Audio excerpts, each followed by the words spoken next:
আলামিনের হাবিব জনাব মুহাম্মদ রাসূলুল্লাহ সাল্লাল্লাহু আলাইহি ওয়াসাল্লাম বলেছেন, কিয়ামতের ময়দানে আল্লাহর কসম করে বলছি, সেদিন জাহান্নামীদের ভীষণ কষ্ট হবে আর জান্নাতীদের জন্য অত্যন্ত আসান হবে, অবস্থাটা খুবই আরামের হবে। নবীজি বলেন, এক ফরজ নামাজ, এক ওয়াক্ত ফরজ নামাজ আদায় করতে যে সময়টুকুন লাগে, কিয়ামতের মাঠের এই সময় এত বড় বিরাট লম্বা সময় জান্নাতীদের জন্য এরকম হালকা হয়ে যাবে। সুবহানাল্লাহ। হযরত আবু সাঈদ খুদরী রাদিয়াল্লাহু তাআলা আনহু হাদিস কেন বর্ণনা করেছেন, এক ওয়াক্ত নামাজ, একটা ফরজ নামাজ পড়তে যতটুকুন সময় লাগে এতটুকুন সময়ের ভেতরে জান্নাতীদের কারবার শেষ হয়ে যাবে। সুবহানাল্লাহ বিহামদি। আর ওদের কারবার তো শেষই হবে না। وَيَوْمَ تَشَقَّقُ السَّمَاءُ بِالْغَمَامِ وَنُزِّلَ الْمَلَائِكَةُ تَنزِيلًا। ওরা ফেরেশতা দেখতে চায়। সেদিন আসমান সমূহ বিদীর্ণ হয়ে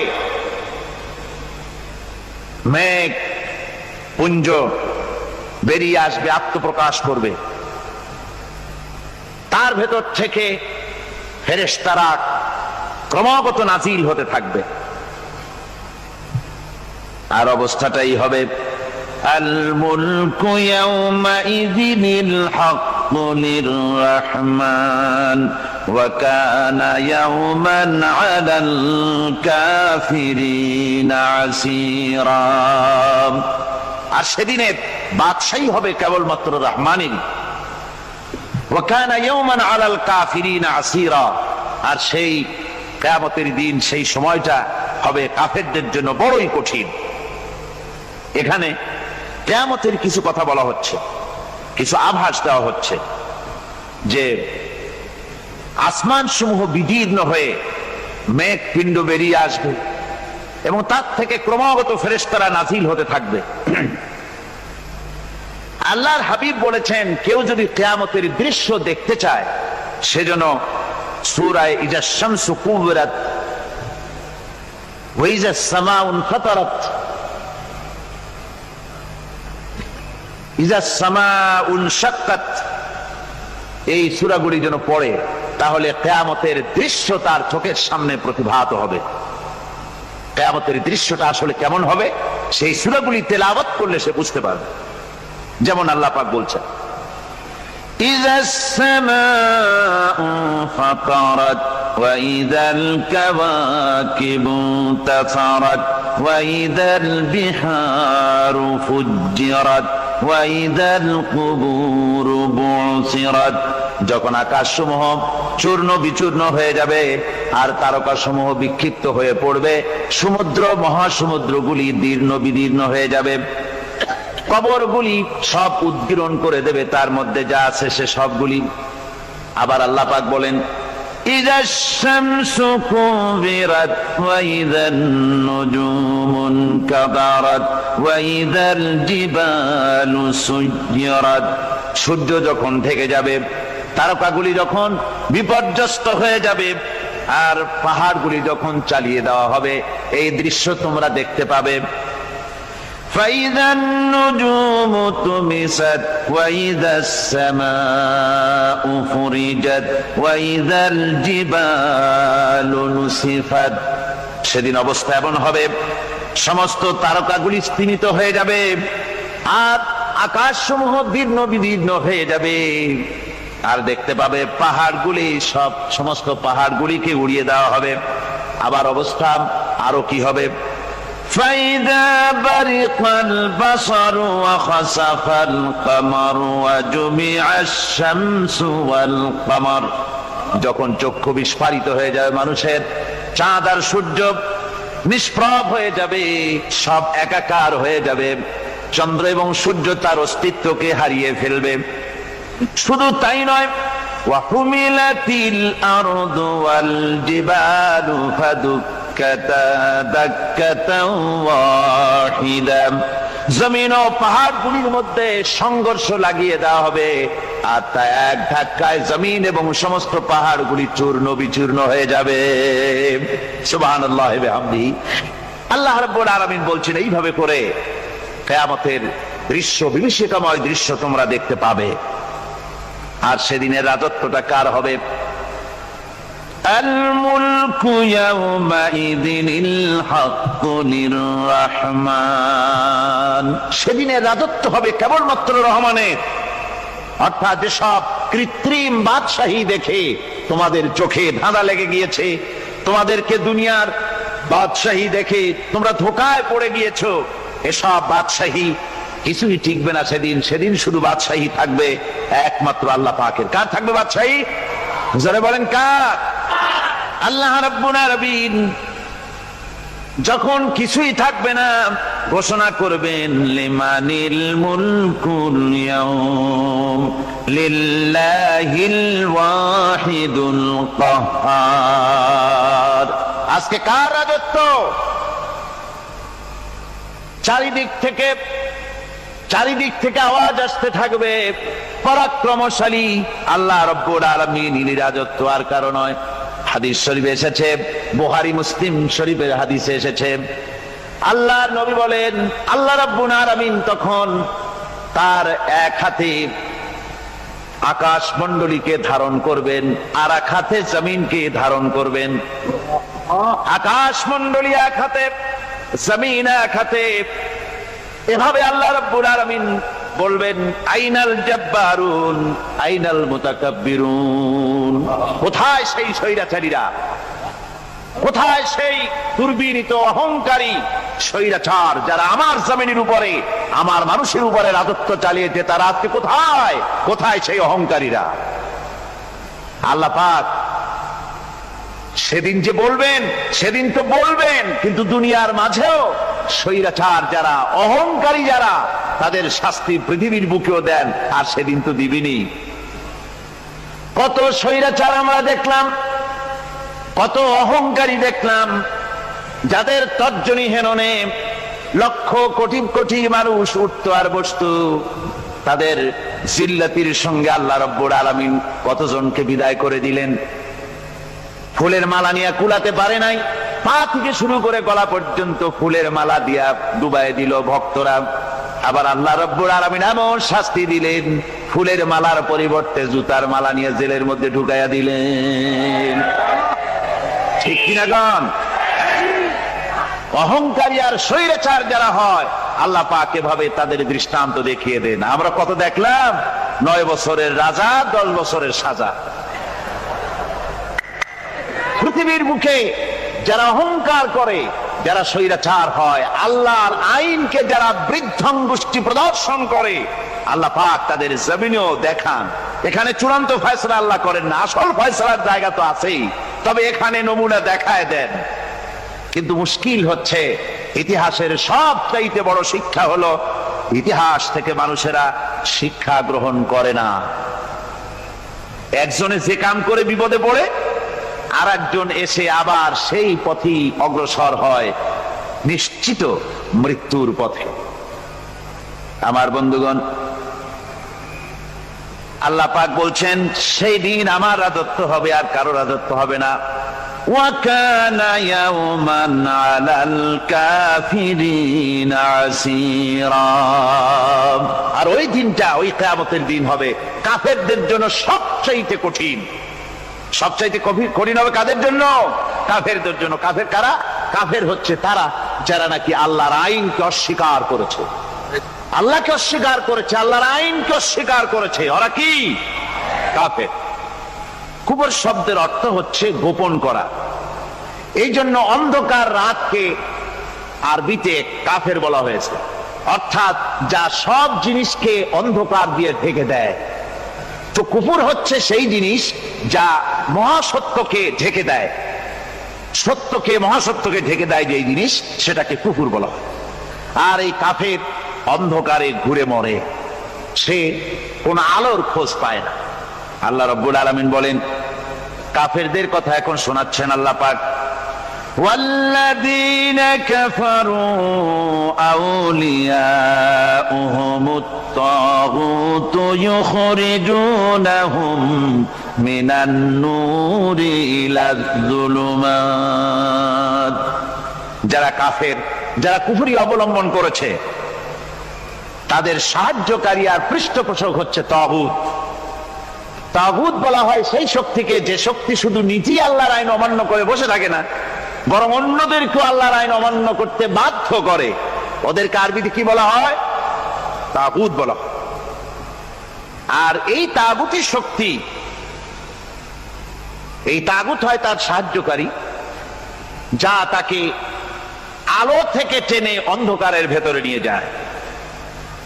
আর কাফের হচ্ছে আল্লাহ পাকের ভাষায় অর্থাৎ কোরআনের ভাষায় কাফের হচ্ছে সবচাইতে নিকৃষ্ট প্রাণী, সবচাইতে নিকৃষ্ট জীব।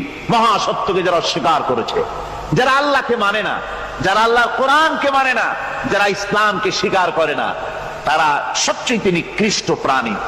আল্লাহ রাব্বুল আলামিন বলেন, ইন্না শাররাদ দাওয়াবি ইনদাল্লাহিল্লাযীনা কাফারু ফাহুম লা ইউমিনুন।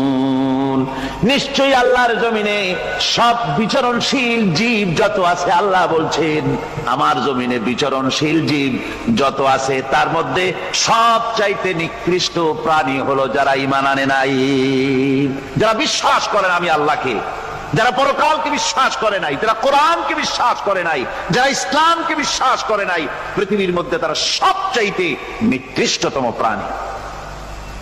আল্লাহ বলেন শুধু নিকৃষ্ট জনক নিকৃষ্ট প্রাণী বললেই সারে না, এরা হলো চতুষ্পদ জানোয়ারের মতো।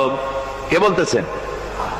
আমি বলছি না, কিন্তু আল্লাহ পাক বলতেছেন চতুষ্পদ জানোয়ারের মতো কাফেরেরা। وَمَثَلُ الَّذِينَ كَفَرُوا كَمَثَلِ الَّذِي يَنْعِقُ بِمَا لَا يَسْمَعُ إِلَّا دُعَاءً وَنِدَاءً। এই কাফেরদের দৃষ্টান্ত হচ্ছে সেই রাখালের মতো, যে রাখাল তার পশুদেরকে ডাকে, আর ওই পশুরা একটা ডাক শোনে মাত্র, কিন্তু কি যে বলে তা তো পশুতে বোঝেন। কথা বুঝতে পেরেছে? সুম্মুন বুকুমুন উমিয়ুন ফাহুম লা ইয়াকিলুন। এরা বোবা, এরা বধির, এরা অন্ধ, এ কারণেই কোনো কথা বোঝে না। এরা চতুষ্পদ জানোয়ারের চাইতেও নিকৃষ্ট। যাদেরকে আমি আল্লাহ বলেন, যাদেরকে আমি চোখ দিলাম, চোখ থাকতে হক দেখলো না, সব দেখলো। হক দেখে নাই চোখ দিয়া, এই চোখ দিয়া সব দেখলো। নারীর সৌন্দর্য উপভোগ করলো, আর নারীর অঙ্গ প্রত্যঙ্গ নিয়ে নানা ধরনের গল্প লিখলো, কবিতা লিখলো, কিন্তু এই সৌন্দর্য যিনি দিলেন তারেও চিনল না। আছে না কত কবি আমাদের দেশে? আমার দেশের সেই কবি জাতীয় পুরস্কার পায় যে কবি নারীর বিশেষ বিশেষ অঙ্গ নিয়ে বেশি করে নির্লজ্জ কবিতা লিখতে পারে, ওই হলো সবচেয়ে বড় কবি।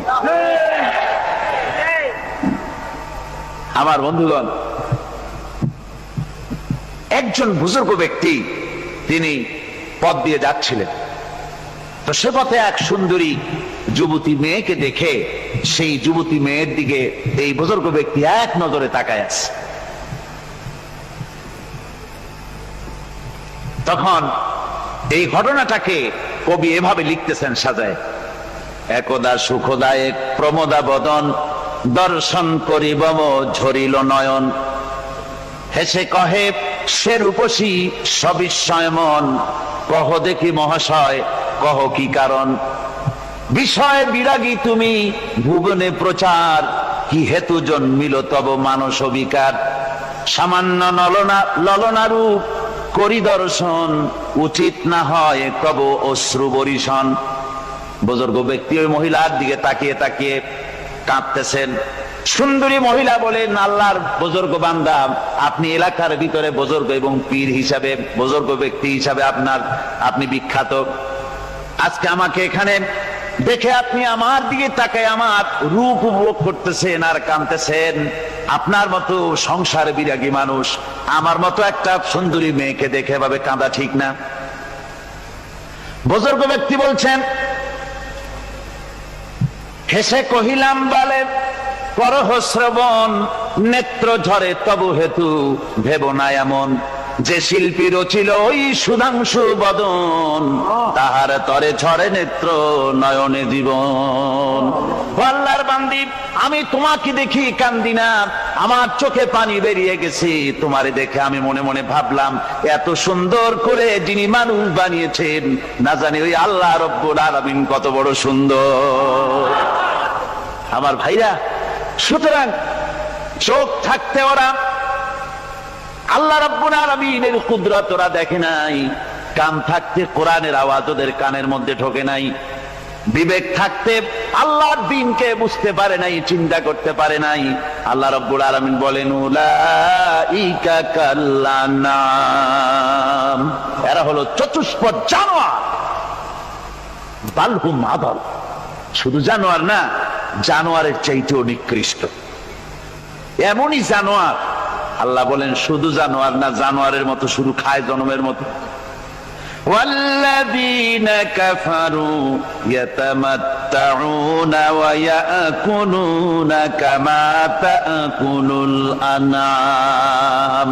এই কাফেরগুলির কাম শুধু ফুর্তি করা, গান বাজনা, নাটক, গল্প, এই সব কাজ তাদের। নামাজ নাই, রোজা নাই, আল্লাহর চিন্তা নাই, তাহাজ্জুদ নাই, পরহেজগারি নাই, শুধু গান আর নাচ।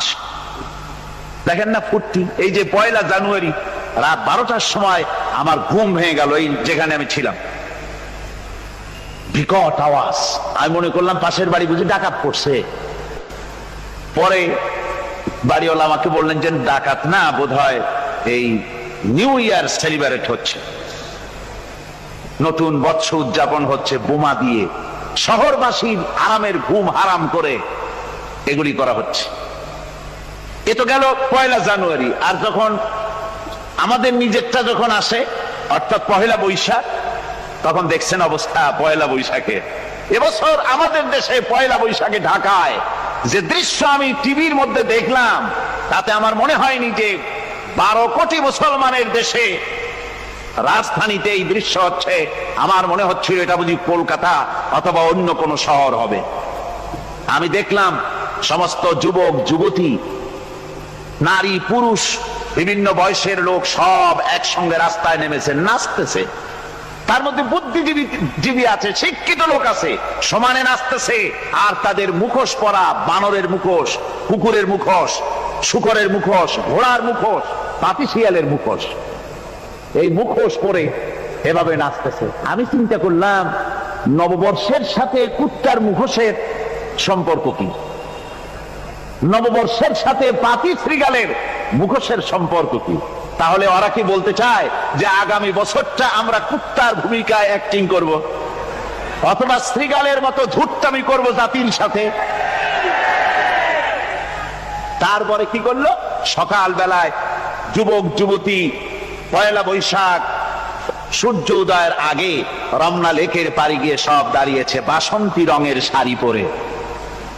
তারপরে সেখানে দাঁড়িয়ে সূর্য উদয়ের পানে তাকিয়ে সকাল বেলায় ভাবে করজোর করে বলছে, এসো হে নববৈশাখ স্বাগতম হে। নববৈশাখ অলক্ষে বোধহয় এটা শুনে বলতেছে, বাবাজিরা আমারে ডাকতেছো, অপেক্ষা করো, আমি আসতেছি। আমারে ডাকতেছো, আমি আসতেছি, কোমরে গামছা বেঁধে আসতেছি, 225 মাইল স্পিডে আসতেছি, 30 ফুট উঁচু জলোচ্ছ্বাস নিয়ে আসতেছি, নববৈশাখের মজা সাত চাকায়। আমার ভাইরা, মুসলমান নববর্ষ উদযাপনের সাথে মুসলমানের কিসের সম্পর্ক? মুসলমান যদি এই দিন উদযাপনই করে, তাহলে তাকে করতে হবে ফজরের নামাজ পড়বে। মুসলমান নববর্ষ উদযাপন করবে, ফজরের নামাজ পড়বে, তারপরে কোরআন শরীফ তেলাওয়াত করবে, দরুদ শরীফ পড়বে, আল্লাহর দরবারে হাত তুলে বলবে, রব্বুনা রাব্বিন, 31 বছর পার করে দিলাম, নাফরমানি ছাড়া কিছুই তো করি নাই, বিগত বছরে যা করেছি মাফ করে দাও, আগামী বছরটা গোটা জাতি আর দেশের জন্য কল্যাণকর মঙ্গলময় করে দাও। এটাই তো বলা উচিত ছিল নাকি? বলে তা না করে, তা না বলে বৈশাখের পরিচালককে না ডেকে সরাসরি বৈশাখকে আহ্বান করা হয়েছে, আর বৈশাখ আহ্বান করার মজা জনমের মতো দেখাই দিয়েছে। আল্লাহ রাব্বুল আলামিন তাই বলেন, কাফেররা তাদের কাজ হলো শুধু খাওয়া, তারা এমন খাওয়া খায় জনমের মতো খায়। ইয়াকুলুনা কামা তাকুলুল আনাম, জানোয়ারে যেমন খায় ওই রকম খায়। তার মানে খায়, একটু বিসমিল্লাহ কয় না, খায়া যখন ছেড়ে দেয় তখন আলহামদুলিল্লাহ বলে না, বাহাত দিয়ে খায়, আবার বাহাত দিয়ে খায়। ডাব একটা কাটলো, বিসমিল্লাহ নাই, খাইলো, 2-4 ঢোক খাইয়া পুরা ডাবটার ফেলাই দিল। ডাবটা কি তোমার বাজান তৈরি করছিল নাকি? একটু বিসমিল্লাহ বললা না, একটু শুকরিয়া আদায় করলাম। আমি গত এই ডিসেম্বর গেল, ডিসেম্বরের 16 তারিখ আমেরিকা থেকে এসেছি। ওখানে দেখলাম তারা প্রতি নভেম্বর মাসের শেষ বৃহস্পতিবার থ্যাঙ্কস গিভিং ডে অবজার্ভ করে। তা আমি জিজ্ঞেস করলাম, থ্যাঙ্কস গিভিং ডে জিনিসটা কি? ওরা বলল, এটা হচ্ছে এই যে গড আমাদেরকে সারা বছর ভালো খাওয়াইছে, আমাদেরকে ভালোভাবে পড়াইছেন, সুন্দর রেখেছেন, এই জন্য আমরা গডকে থ্যাঙ্কস দেই নভেম্বরের এই শেষ দিনটিতে। সারা বছরের ভালো খাইছি, ভালো থাকছি, এই জন্য গভর্নমেন্টকে মানে গডকে থ্যাঙ্কস দিলাম। আমি আমার আলোচনায় সেখানে বললাম যে দেখেন, রাশিয়ার সাথে আমেরিকার পার্থক্য তো এখানে, ওরা গডকে অস্বীকারই করেছে, গডই মানে না। আর এরা গডের নামাজ রোজা বা ইবাদত কিছু করুক আর না করুক, গডের অন্তত একটা ধন্যবাদ দেয়। ওরা ওদের ডলারে লিখেছে, ইন গড উই ট্রাস্ট, প্রত্যেকটা ডলারে লেখা আমরা গডে বিশ্বাস করি। তো শুকর আদায় করলে তো আল্লাহ বাড়িয়ে দিবেন। আল্লাহ রাব্বুল আলামিনের সুন্নাত হলো, শুকর যদি কেউ আদায় করে আল্লাহ বাড়িয়ে দেন। লা ইন শাকারতুম লাযীদান্নাকুম ওয়া লা ইন কাফারতুম ইন্না আযাবী লাশাদীদ।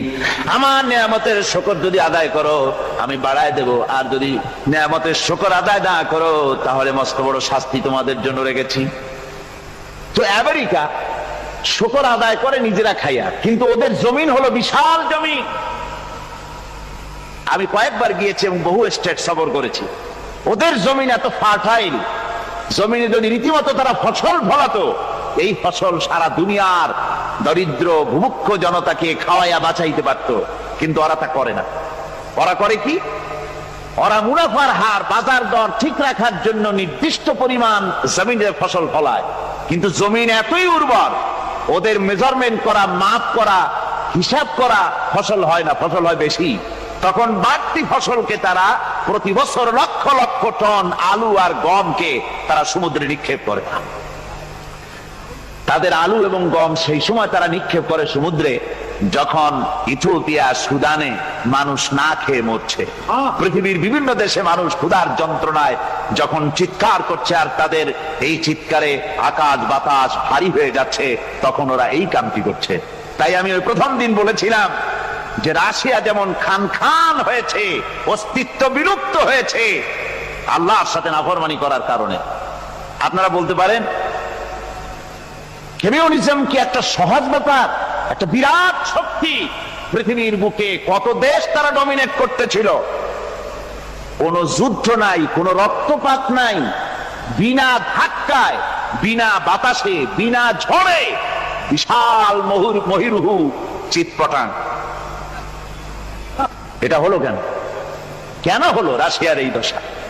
আমি লালদিঘির ময়দানে বলে গেছিলাম, আমি চিন্তা করে যেটা পাইছি সেটা হচ্ছে দুনিয়ার সমস্ত মতবাদ আল্লাহকে কোনো না কোনো প্রকারে স্বীকার করে। তার কথা মানুক আর না মানুক, আছে একটা কিছু, এতটুকুন বলে যে আল্লাহ আছেন বা গড আছে বা একটা কিছু আছে। কমিউনিজম, সমাজতন্ত্র হলো পৃথিবীর একমাত্র নিকৃষ্ট মতবাদ, যে মতবাদ সরাসরি আল্লাহকে অস্বীকার করেছে, বলেছে আল্লাহ নাই, দেয়ার ইজ নো গড। তারা ধর্মকে আফিম বলেছে। আল্লাহ পাক তাই কোন যুদ্ধ ছাড়া, কোন মারামারি ছাড়া, কোন রক্তপাত ছাড়া এই বিশাল শক্তিকে ফুৎকারে উড়িয়ে দিলেন, তুলার মতো হয়ে। গোটা রাশিয়া তুলার মতো হয়ে পেঁজা তুলা, ধোনা তুলার মতো হয়ে সব উড়ে চলে গিয়েছে, অস্তিত্ব বিলুপ্ত হয়ে গিয়েছে। কিন্তু আমাদের দেশের খুচরা কমিউনিস্টরা এখনো স্বপ্ন দেখে। ওই যে কালকে বলেছি, তারা বলে কলমের খোসা এটা এখনো নষ্ট করা যাবে না, এটা এখনো চালু করা হবে, এখনো চীনে আছে, এখনো কিউবায় আছে। ওই কিউবা থেকে, চীন থেকে ফিদেল কাস্ট্রোর একটু আওয়াজ শোনে, চীন থেকে মিস্টার ব্যাং না কি জানি না, ব্যাং এর আওয়াজ শোনে, আর তাই মনে করে এ বুঝি সমাজতন্ত্রের বিজয়ের গান। না, চীন থেকে আর কিউবা থেকে যে আওয়াজ আজকে উঠতেছে, এই আওয়াজ সমাজতন্ত্রের বিজয়ের আওয়াজ নয়, এটা হলো সমাজতন্ত্রের মরণ যন্ত্রণার গোঙানির আওয়াজ। কাজী এরা দুনিয়ার বুকে শুধু আনন্দ এবং ফুর্তি করে, আল্লাহর হককে, আল্লাহকে চিনতে তারা ব্যর্থ হয়েছে। আল্লাহ রাব্বুল আলামিন বলেন, অবিশ্বাসীদের কৃতকর্ম, তাদের কাজগুলি, তাদের কর্মফল সব নিষ্ফল হয়ে যাবে। ওয়াল্লাযীনা কাফারু আ'মালুহুম কাসারাবিন বিকিআতিন ইয়াহসাবুহুল যামআনু মা। আল্লাহ পাক বলেন, কাফের যারা, অবিশ্বাসী যারা, যারা আমাকে অস্বীকার করেছে, অবিশ্বাস করেছে, তাদের আমলগুলি হলো মরুভূমির মধ্যে মরীচিকার মতো। মরুভূমির মরীচিকা, মানুষ যখন মরুভূমির ভিতর দিয়ে যায়, পানির পিপাসা লাগে, দূরে দেখে পানি চিকচিক করতেছে, আর ওই মরীচিকা যেটাকে সে পানি মনে করেছিল, হাত্তা ইযা জাআহু লাম ইয়াজিদহু শাইআ, যেটাকে সে পানি মনে করে ছুটতেছিল, যখন কাছে গেল, আল্লাহ পাক বলেন কিছুই সেখানে পায় না, শুধু মরীচিকা, বালু আর বালু। এরকম করে যারা আমার দিনকে অস্বীকার করেছে, আমাকে অস্বীকার করেছে, তারা যত ভালো কাজ করুক আর যাই করুক না কেন, তাদের কৃত কর্মগুলি এভাবে সব নিষ্ফল। এ হলো এক কথা। 2 নম্বরের কথা হলো, ওরা মনে করেছিল সমাজতন্ত্র শান্তি দেবে, কমিউনিজম শান্তি দেবে, সোশ্যালিজম শান্তি দেবে, ক্যাপিটালিজম শান্তি দেবে। এই শান্তির চিন্তা করে অগণিত মানুষকে হত্যা করে সমাজতন্ত্রের রাজত্ব যখন কায়েম করলো, 70 বছরও চলে গেল, তারপরে তারা দেখলো হাত্তা ইযা জাআহু লাম ইয়াজিদহু শাইআ, কিচ্ছুই পেল না। তারা ক্ষুধার যন্ত্রণায় মরলো, কাপড় নাই, খাবার নাই। তারা ওই রাশিয়া থেকে, চেকোস্লোভাকিয়া থেকে, যুগোস্লাভিয়া দিয়া, রোমানিয়া থেকে, হাঙ্গেরি এবং পোল্যান্ড আর মঙ্গোলিয়া থেকে, সেখানে সমাজতন্ত্র তাড়াতে আমরা যাই নাই। আমরা সেখানে সমাজতন্ত্রের বিরুদ্ধে তাফসীর করি নাই, ব্যাখ্যা করি নাই, বক্তব্য রাখি নাই। ওই সব দেশ থেকে সমাজতন্ত্র তাড়াইছে কে? কারা তাড়িয়েছে? না না, ওরা নিজেরাই, সেই দেশের জনগণই এটাকে উৎখাত করেছে তাদের জমিন থেকে। আল্লাহ পাক বলছেন, যারা আমার দিনকে, আমার বিধানকে যারা অস্বীকার করবে, তারা এই অস্বীকারী অবস্থায় যদি মৌত হয়, আমার সমাজতন্ত্রী কোনো ভাই যদি এ মাহফিলে থাকেন, কমিউনিস্ট কোনো ভাই যদি এ মাহফিলে থাকেন, তাহলে শুনুন আল্লাহ কি বলতেছেন। আল্লাহর দিনকে, আল্লাহর কোরআন, পূর্ণাঙ্গ জীবন বিধান, অর্থনীতি আছে, সমাজনীতি আছে, রাজনীতি আছে, কথা যারা বিশ্বাস করে না, কোরআনকে শুধুমাত্র নামাজ, রোজা, হজ, যাকাত আর বেহেশত দোজখ যারা মনে করে, জীবন ব্যবস্থা মনে করে না, এই অবস্থায় যদি মারা যায়, আল্লাহ রাব্বুল আলামিন বলেন, ইন্নাল্লাযীনা কাফারু ওয়া মাতু ওয়া হুম কুফফারুন উলাইকা আলাইহিম লানাতুল্লাহি ওয়াল মালাইকাতি ওয়ান নাসি আজমাইন। আল্লাহ রাব্বুল আলামিন বলেন, আমাকে অস্বীকার করার অবস্থায়, আমার দ্বীনকে, বিধানকে অস্বীকার করার অবস্থায় যদি মৌত হয়ে যায়, তাহলে আল্লাহ, ফেরেশতা এবং तमाम পৃথিবীবাসীর অভিসম্পদ তার উপরে হতে থাকে, লানত হতে থাকে। খালিদিনা ফিহা লা ইউখাফফাফু আনহুমুল আযাবু ওয়া লা হুম ইউনজারুন। এই অভিসম্পদ অবস্থায় তারা সব সময় লিপ্ত থাকবে, না তাদের আযাবকে কমায় দেওয়া হবে আর না তাদের কোন রকম অবকাশ দেওয়া হবে। এখন আরো মজবুত কথা, হযরত মুসা আলাইহিস সালাম বলেন, ফেরাউনের জেলের ভয় আমি করি না, আমার কি জেলের ভয় দেখায়া লাভ নাই, আমি আল্লাহ পাকের পয়গম্বর। হযরত মুসা আলাইহিস সালাম, ফেরাউনের দলবল আছে, লোক লস্কর আছে, তার অস্ত্রের অভাব নাই। আল্লাহ রাব্বুল আলামিন মুসা আলাইহিস সালামের কাছে একটা অস্ত্র দিয়া দিলেন, দিছিলেন কিনা আল্লাহ পাক হযরত মুসাকে বলেছেন, ওয়া মা তিলকা বিয়ামিনিকা ইয়া মুসা, মুসা রে তোমার হাতে ওটা কি? মুসা আলাইহিস সালাম বললেন, এটা লাঠি। আল্লাহ পাক বললেন, ফেলে দাও লাঠি। লাঠি ফালায় দিলেন, কি হয়ে গেল? হিয়া হাইয়াতুন তাসআ, লাঠি হয়ে গেল। এখন লাঠি পড়ে সাপ হয়ে গেল। সাপ দেখে নবী ওলি হোক, সাহাবী হোক আর আলেম হোক, সাপ দেখলে ভয় করে না মানুষের? মুসা আলাইহিস সালাম ভয় পাইছে। আল্লাহ রাব্বুল আলামিন হযরত মুসাকে শোনায় দিলেন, খুযহা ওয়া লা তাখাফ সানুঈদুহা সিরাতাহাল উলা, ধরো, লা তাখাফ, ভয় পেও না। আল্লাহ বলছেন ধরো, ভয় পেও না। ধরার সঙ্গে সঙ্গে স্বাভাবিক অবস্থায় ফিরে আসবে, আবার লাঠি হয়ে যাবে। এখন আল্লাহ বলছেন ধরো, মুসা আলাইহিস সালাম কি ভয় পাওয়া উচিত হবে? উচিত হবে। মুসা আলাইহিস সালাম কি ভয় পাইছিলেন? কারণ হচ্ছে এই দুশমনের শক্তিটা খুব বড়ই দেখা যায়, মনে হয় যেন অনেক বড়, কি জানি কি। আল্লাহ পাক বলছেন, ইন্না কাইদাশ শায়তানে কানা দাঈফা, শয়তানের চক্রান্ত যতই তুমি মনে করো অনেক ষড়যন্ত্রের জাল বিস্তার হয়ে আছে, আল্লাহ কয় কিছুই না, দাঈফা, অত্যন্ত দুর্বল। আল্লাহ পাক বললেন ধরো, মুসা আলাইহিস সালাম সাপ ধরলেন, সঙ্গে সঙ্গে লাঠি হয়ে গেল। ফেরাউন বরদাস্ত করলো না, রাষ্ট্রশক্তির পক্ষ থেকে আক্রমণ শুরু হলো। অপরাধ কি? মুসা আলাইহিস সালামের অপরাধ কি? কি অপরাধ? মাশাআল্লাহ, বুঝতে পেরেছেন। অপরাধ হচ্ছে তিনি বলেছেন লা ইলাহা, জোরে বলেন লা ইলাহা ইল্লাল্লাহ। তো আমি বলবো, আল্লাহ রাব্বুল আলামিন কোরআনে কারীমের মধ্যে বলেছেন, আল্লাহু লা ইলাহা ইল্লা হুয়াল হাইয়ুল কাইয়্যুম। কোন সূরা আছে? কোন আয়াতে? আয়াতুল কুরসি। পড়তে ইচ্ছা করে না? পড়েন আমার সাথে, আল্লাহু লা ইলাহা ইল্লা হুয়াল হাইয়ুল কাইয়্যুম। আল্লাহ হচ্ছেন তিনি, যিনি ছাড়া কোনো উপাস্য নাই, কোনো ইলাহা নাই, কোনো মাবুদ নাই যিনি ছাড়া, আর কোনো ইবাদতের মালিক নাই। আর যিনি হচ্ছেন সদা জাগ্রত চিরঞ্জীব, সার্বভৌমত্বের একচ্ছত্র মালিক, যিনি সদা জাগ্রত চিরঞ্জীব, তিনি হচ্ছেন আল্লাহ। এখন কেউ যদি বলেন আল্লাহ অক্ষর কি, এক একটা অক্ষর বাদ দিয়া আল্লাহরে চিনায় দেন, তাও চিনানো যাবে। আল্লাহর প্রথম অক্ষর যদি বাদ দেন, কি থাকবে? কোরআনে কারীম বলছে তা দিয়েও বোঝা যাবে, লিল্লাহি মা ফিস সামাওয়াতি ওয়া মা ফিল আরদ। আল্লাহ হচ্ছেন তিনি যার জন্য আকাশ আর জমিন, আকাশ এবং জমিনের একচ্ছত্র মালিক। এর মাঝখানে যা কিছু আছে সব কিছুর মালিকানা যার হাতের মুঠায়, তিনি আমার আল্লাহ। তিনি কে? আল্লাহ। এরপরে যদি বলেন আর একটা নাম ছেড়ে দেন, আলিফ সাল্লাম, একটা নাম ছেড়ে দিলাম, তাহলে কি থাকলো? লাহ থাকলো, দুইটা অক্ষর থাকলো লাহু। এ লাহু দিয়েও আল্লাহ রব্বুল আলামিনের সিফাতকে, তার গুণকে বোঝা যাবে।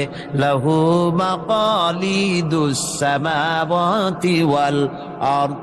আল্লাহ পাক বলেন আসমান এবং জমিনের রিজকের চাবি কাঠি আল্লাহ পাকের হাতে, যাকে খুশি তিনি পর্যাপ্ত রিজেক দান করেন। কেউ যদি বলেন লামটাও ভালায় দেন, লামটাও ছেড়ে দেন, দিলাম নাম একটা ছেড়ে, থাকলো কি? একটা অক্ষর থাকলো হু। এই হু দিয়ে আমার আল্লাহরে চেনা যাবে।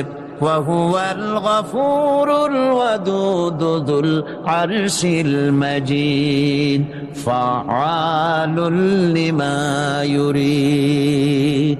আমার আল্লাহ হচ্ছেন তিনি, যিনি ক্ষমাশীল, যিনি দয়াবান, যিনি বান্দাকে মহব্বত করেন, যিনি হচ্ছেন আরশে আজিমের মালিক, যার তিনি হচ্ছেন সেই মহান সত্তা যিনি যা খুশি তাই করতে পারেন।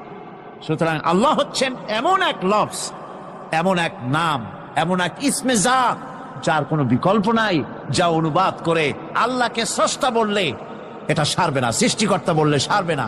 আল্লাহ পাকের নামের বিরাট বিশাল ব্যাপক অর্থ রয়েছে। সুতরাং আল্লাহকে আল্লাহই বলতে হবে। আল্লাহকে কি বলতে হবে? আল্লাহ আল্লাহ আল্লাহ। কত মজাই নামে, সুবহানাল্লাহ বিহামদি, কত মজাই নামে। আল্লাহ রাব্বুল আলামিন বলেন, আমরা শুরু করছি সূরা ফাতিহা। অভিনন্দন পত্র দিচ্ছি, কারে দিচ্ছি? আল্লাহ পাককে দিচ্ছি। সেখানেও ভাষা দিয়ে রব্বুল আলামিন বলেন, প্রশংসা করো আলহামদুলিল্লাহি রাব্বিল আলামিন। সমস্ত প্রশংসা আল্লাহ পাকের, যিনি হচ্ছেন রব, যিনি কি রব। এখন এই রব শব্দের বাংলা অর্থ করা হয় প্রভু, লালনকারী, প্রতিপালনকারী, কিন্তু এই অর্থ যথেষ্ট নয়। কোরআনে কারিমে যে রব বলা হয়েছে তার অর্থ হচ্ছে, তার অর্থ ব্যাপক, অনেক বিশাল এর অর্থ। এ রব কাকে বলে? এই রব শব্দের বাংলা অর্থ করা হয় প্রভু, লালনকারী, প্রতিপালনকারী, কিন্তু এই অর্থ যথেষ্ট নয়। কোরআনে কারিমে যে রব বলা হয়েছে তার অর্থ হচ্ছে, তার অর্থ ব্যাপক, অনেক বিশাল এর অর্থ। এ রব কাকে বলে? আমি রবের সমস্ত ব্যাখ্যা করতে পারবো না, তবে অল্প কথায় এমন ভাবে বলতে চেষ্টা করব যাতে করে আপনাদের বুঝে আসবে ইনশাআল্লাহ। আমরা বলি ইনশাআল্লাহ। এখন আপনারা যদি আমাকে প্রশ্ন করেন যে অত কথা বুঝি না, এক লাইনে এক বাক্যে বুঝায় দেন রব কাকে বলে, তাহলে আমি কথাটা এইভাবে বলবো, যাহার যখন যে জিনিসের যতটুকুন প্রয়োজন তাহাকে তখন সেই জিনিস ফরিয়াদ করার আগে যিনি পৌঁছে দেন তার নাম হচ্ছে রব। এ রব হচ্ছে তার মধ্যে রুবুবিয়তের সম্পূর্ণ কোয়ালিটিতে ভর্তি। আল্লাহ পাকের মধ্যে রুবুবিয়তের কোয়ালিটি। রব শুধু সৃষ্টি করেই ছেড়ে দেন না, প্রতিপালন করেন, পূর্ণতায় পৌঁছে দেন। সুবহানাল্লাহ বলতে ইচ্ছে করে না ভাইরা? দেখেন আল্লাহ রাব্বুল আলামিন এমন রব, বাংলাদেশের কুকুর আর আমেরিকা ইউরোপের শীত প্রধান দেশের কুকুর একরকম নয়। আমাদের দেশের পশু ইউরোপ আমেরিকা শীত প্রধান দেশের পশু একরকম নয়। তার কারণ হলো আমাদের দেশে শীত কম, নাতিশীতোষ্ণ অঞ্চলের মধ্যে খানিকটা পড়ে যায়। এখানে পশুদের গায়ে কম পশম থাকলে কোনো অসুবিধা নাই। ভেড়া, ঘোড়া, কুকুর, বন্য প্রাণীকে কেউ তো কম্বল দেয় না, ল্যাপ দেয় না, রাজাই দেয় না, খাতা দেয় না, চাদর দেয় না। আল্লাহ রাব্বুল আলামিন তিনি এমন রব, শীত প্রধান দেশের পশুদের গায়ে পশম দিয়া চিরস্থায়ী কম্বল জড়ায় দিয়েছেন। এর নাম হচ্ছে রব। প্রতিপালনের পদ্ধতি কি সুন্দর করে তিনি প্রতিপালন করছেন, কি সুন্দর করে তিনি পশু পক্ষীগুলিকে তাদের আহার জোগাড় করছেন, প্রতিপালন করছেন। তিনি রব। মানুষকে সৃষ্টি করেছেন, আমাদেরকে সৃষ্টি করেছেন, সব প্রয়োজন মিটাইছেন, সকল প্রয়োজন মিটিয়েছেন, একটা জিনিস বাদ রাখেন না। আমাদের মুখে দাঁতের দরকার ছিল, মায়ের পেট থেকে দাঁত নিয়ে আসিনি। মায়ের পেট থেকে আসার পরে আমাদের খাবারের দরকার ছিল। লক্ষ্য করেন রব কারে বলে, লক্ষ্য করুন। মায়ের পেটের মধ্যে যখন ছিলাম ওখানে কোনো রোগের জীবাণু ঢুকতে পারে নাই। ফি করারিম মাকিন, একটি সুরক্ষিত জায়গায় আল্লাহ রাব্বুল আলামিন বাচ্চাকে রেখেছেন, যেখানে কোনো সর্দি হবে না, জ্বর হবে না, সর্দি হবে না, ব্রঙ্কাইটিস হবে না, ডায়াবেটিস হবে না, প্রেসার হবে না। মায়ের পেটের মধ্যে বাচ্চাকে এমন জায়গায় আল্লাহ যত্ন করে রেখেছেন। এই বাচ্চা যখন মায়ের পেট থেকে বেরিয়ে এলো তখন তার পরিবেশ অত্যন্ত খারাপ। এখানে পলিউশন আছে, এখানে কার্বন ডাই অক্সাইড আছে, এখানে বিষাক্ত হাওয়া আছে, এখানে দূষিত আবহাওয়া রয়েছে। প্রতি মুহূর্তে তাকে প্রতি মুহূর্তে রোগ তাকে হামলা চালাতেছে। এই রোগের থেকে সে বাচ্চা বাঁচবে কি করে? এজন্য রব্বুল আলামিন তিনি এমন রব, মায়ের বুকের মধ্যে যে খাবার তৈরি করলেন বাচ্চার, ওই খাবারের মধ্যে বাচ্চার ওষুধ আল্লাহ পাক বানায়া দিলেন। মায়ের বুকের দুধ শুধু দুধ নয়, এটা ওষুধ। সুবহানাল্লাহ। এটা খাদ্য, এটা ওষুধ, এটা ভিটামিন, এটা ক্যালসিয়াম, এটা কার্বোহাইড্রেট, যা দরকার বাচ্চার জন্য সব আল্লাহ মায়ের দুধের মধ্যে দিয়ে দিলেন। যতক্ষণ বাচ্চা পেটে ছিল দুধ ছিল ঘন, যখন বাচ্চা মায়ের পেট থেকে বেরিয়ে এলো দুধটা হয়ে গেল পাতলা। এই পাতলা দুধটা খাবে, ওষুধ আছে এর মধ্যে, ভিটামিন আছে, খাইতে যেন বিস্বাদ না হয় একটু মিষ্টি দিয়ে দিলেন আল্লাহ, যাতে বাচ্চা মুখ ফিরায় না নেয়, সেজন্য খাইতে চায়। তারপরে যখন বাচ্চার হাড্ডি খেতে হবে, মাছ খেতে হবে, গোশ খেতে হবে, দুধের আর দরকার নাই, তার শরীরের ভিতরে রেজিস্ট্যান্স, রোগ প্রতিরোধক শক্তি তৈরি হয়েছে, এখন আরো ভালো খাবার দরকার। আল্লাহ রাব্বুল আলামিন মায়ের দুধকে শুকায় দিলেন, চুষলো আর পাওয়া যাবে না, দুধ শুকায় গেছে, এখন বাইরের খাবার খেতে হবে। আসছিল যখন বুকে দাঁত ছিল না, বাইরে যখন এলো দাঁতের যখন দরকার হলো, কোন আল্লাহর বান্দা কি আল্লাহর কাছে দরখাস্ত করেছেন যে আল্লাহ আমার কয়েকখান দাঁত দাও, দাঁত ছাড়া আমি চাবাই কেমন? এর সবগুলি দাঁত কে সেট করে দিলেন? রব্বুল আলামিন দাঁতগুলিকে সেট করে দিলেন, মুখের মধ্যে দাঁত এসে গেল। আল্লাহ রব্বুল আলামিন শরীরটাকে সাজিয়ে গুছিয়ে, হিউম্যান বায়োলজি যাকে বলা হয়, এই শরীরকে যে সুন্দর করে আল্লাহ পাক তৈরি করলেন বলে শেষ করা যাবে না, কত সুন্দর করে আল্লাহ পাক বানিয়েছেন।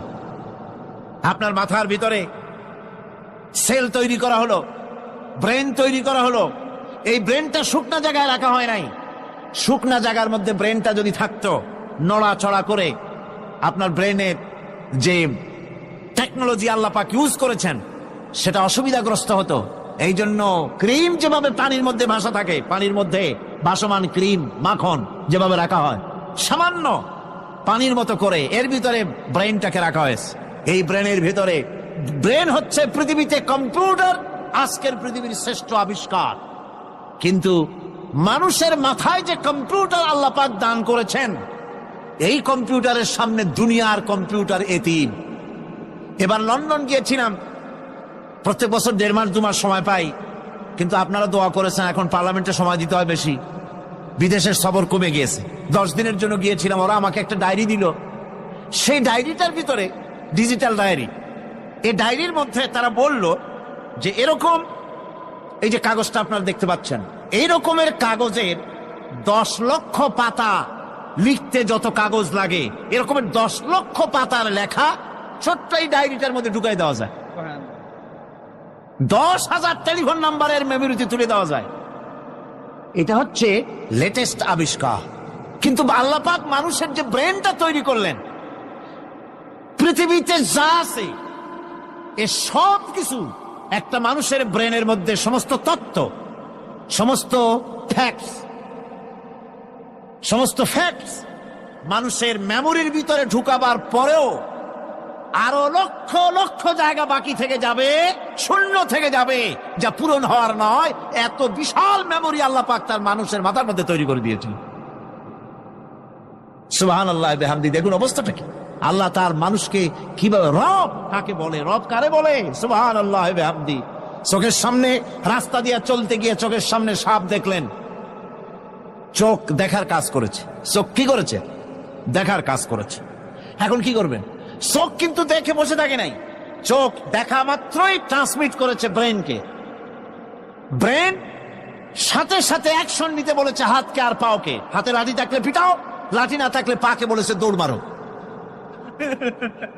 এই যে সাপ দেখলো, চোখ এটাকে পাঠাই দিল ব্রেনকে, ব্রেন পাঠাই দিল অ্যাকশনে হাতে আর পায়ে। এতে কিন্তু 1 সেকেন্ড সময় লাগে নাই, 1 সেকেন্ডের কয়েক লক্ষ ভাগের 1 ভাগের ভিতরেই মানুষ অ্যাকশনে এসে গিয়েছে। সুবহানাল্লাহ। এর নাম হচ্ছে রব। এর নাম কি? রব। তার অফুরন্ত সৃষ্টি। মানুষের হার্ট তৈরি করেছেন, চোখ তৈরি করেছেন। চোখে কিন্তু আমরা নেগেটিভ দেখি, চোখে আমরা কি দেখি? নেগেটিভ দেখি। এই নেগেটিভটা চোখ ক্যাচ করে ব্রেনের ভিতর থেকে পজিটিভ হয়ে কে বের করে দেয়? সুবহানাল্লাহ বিহামদি। কানে অসংখ্য শব্দ শুনি, কিন্তু কোনো শব্দ তো জড়ায় যায় না। অসংখ্য শব্দ আমরা শুনি, যেমন রেডিও। রেডিও ঘুরাচ্ছেন, 9 ব্যান্ড রেডিও অথবা এর থেকেও বেশি ব্যান্ডওয়ালা রেডিও। আপনি যখন ঘুরাচ্ছেন কোনো সেন্টার ধরার জন্য, অনেক সময় 4-5টা সেন্টার জড়ায় যায় না? জড়ায় কিনা? 4-5টা সেন্টার জড়ায় যায়, সর্বনাশ হয়ে যায়, কোনটা থেকে কোনটা শুনবেন। তো এইরকম করে আপনার কানের ভিতরে শব্দগুলি সব জড়াইয়া পাকাইয়া আপনার কানের মধ্যে একটা বিশ্রী আওয়াজ সৃষ্টি করে দিতে পারত। কে স্তরে স্তরে শব্দগুলিকে শোনার ব্যবস্থা করেছেন? আপনার জিহ্বার ভিতরে হাজারো রকমের স্বাদ গ্রহণ করার জন্য একটা জিহ্বায় এতগুলি টেস্ট নেওয়ার ক্ষমতা কে তৈরি করে দিলেন? আল্লাহ রাব্বুল আলামিন সুবহানাল্লাহি বিহামদি। তিনি হচ্ছেন রব, যিনি মানুষের প্রতিপালন সৃষ্টি করেন এবং প্রতিপালন করেন, এমনি এমনি ছেড়ে দেন না। এরপরে মানুষের সব প্রয়োজন তিনি মিটিয়েছেন। মানুষের জীবন ধারণের জন্য সব থেকে বড় প্রয়োজন পানি। সবচেয়ে বড় প্রয়োজন কি? পানি। জোরে কোন কি? পানি। জীবনের জন্য পানি এবং আর্দ্রতা, এই দুটি জিনিস অপরিহার্য, এছাড়া জীবন বাঁচবে না। আমরা দেখতে পাই সমুদ্র ভরা পানি মজুদ আছে, লক্ষ্য করেন, সমুদ্র ভরা পানি মজুদ আছে, নদী খাল বিল ভরা পানি মজুদ আছে, কিন্তু এটাই তো যথেষ্ট নয়।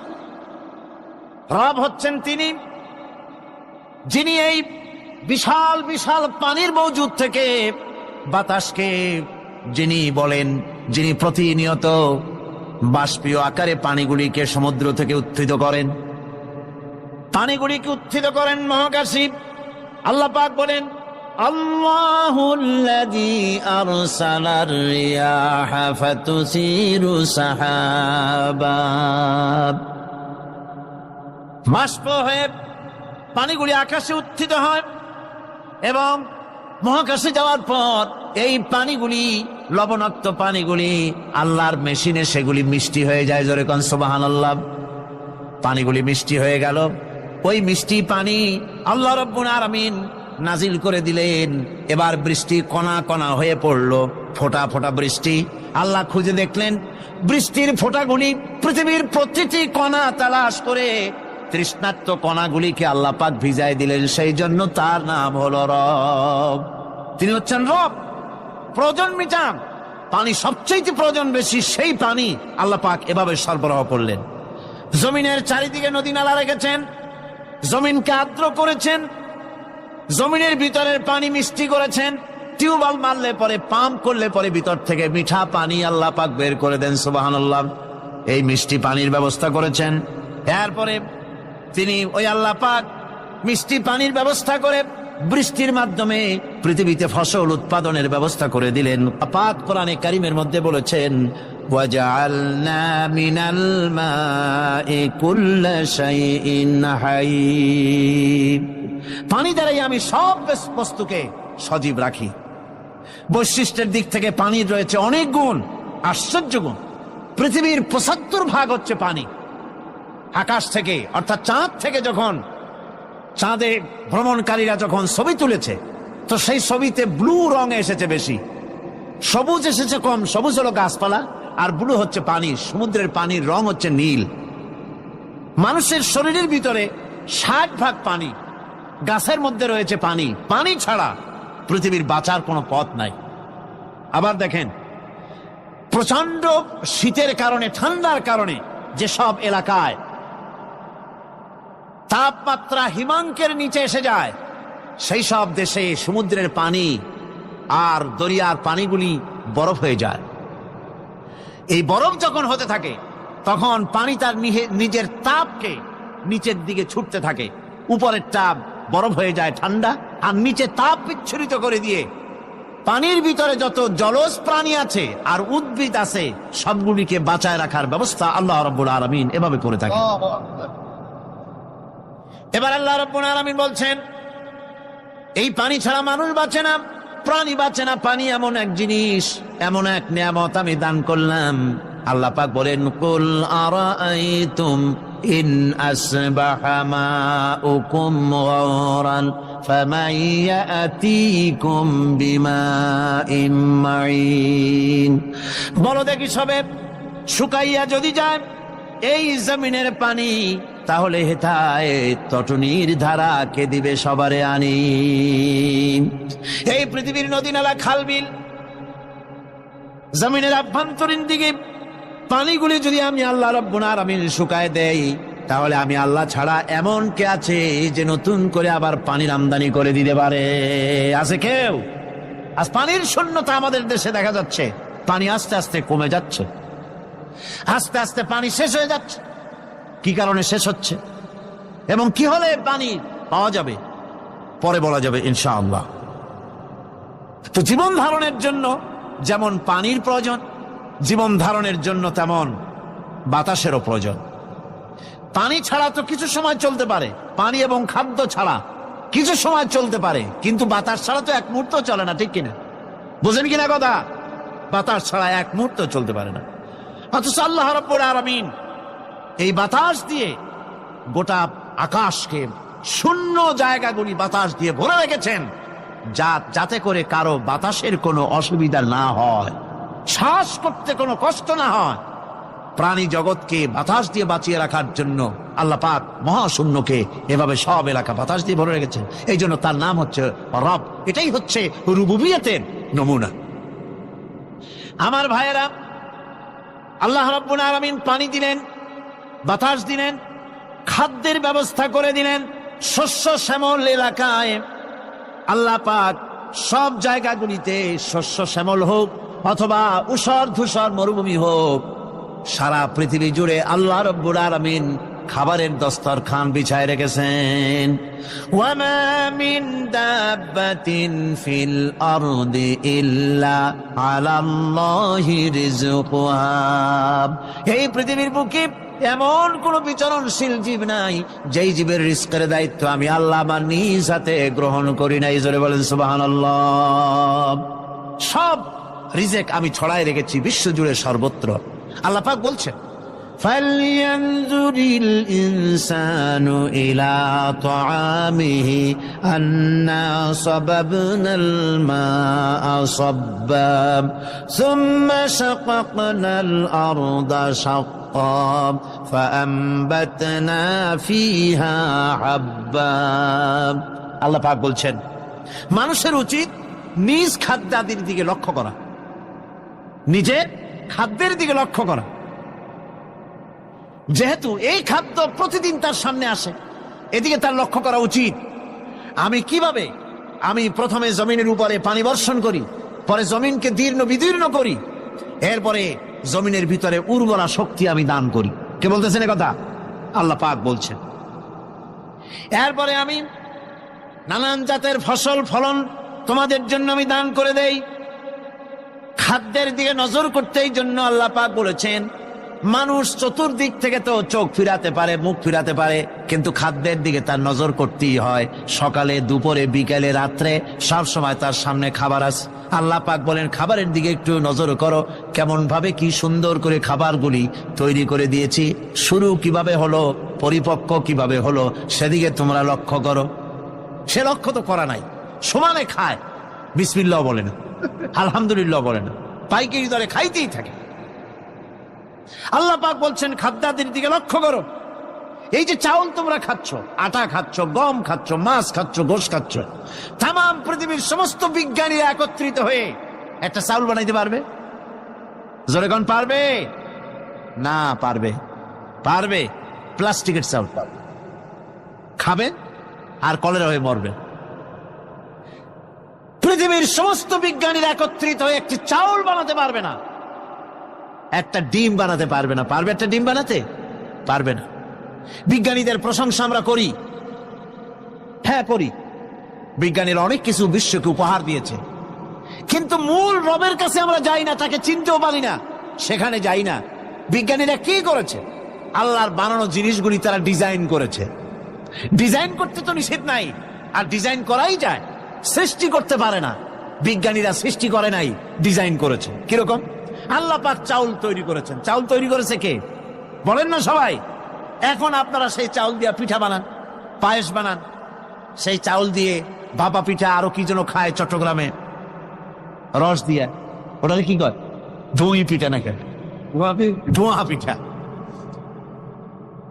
তো এইভাবে করে আপনি ডিজাইন তৈরি করছেন, আটা দিচ্ছে, আল্লাহ পাক আটা তৈরি করেছেন, গম দিয়েছেন, এই আটা দিয়ে গোলগোল্লা তৈরি হচ্ছে, এর দ্বারা রুটি তৈরি হচ্ছে, এর দ্বারা অসংখ্য রকমের সিমাই টিমাই ইত্যাদি দিয়ে, লাচ্ছা সিমাই, নানান রকমের সিমাই আপনি ডিজাইন করেন, অসুবিধা নাই।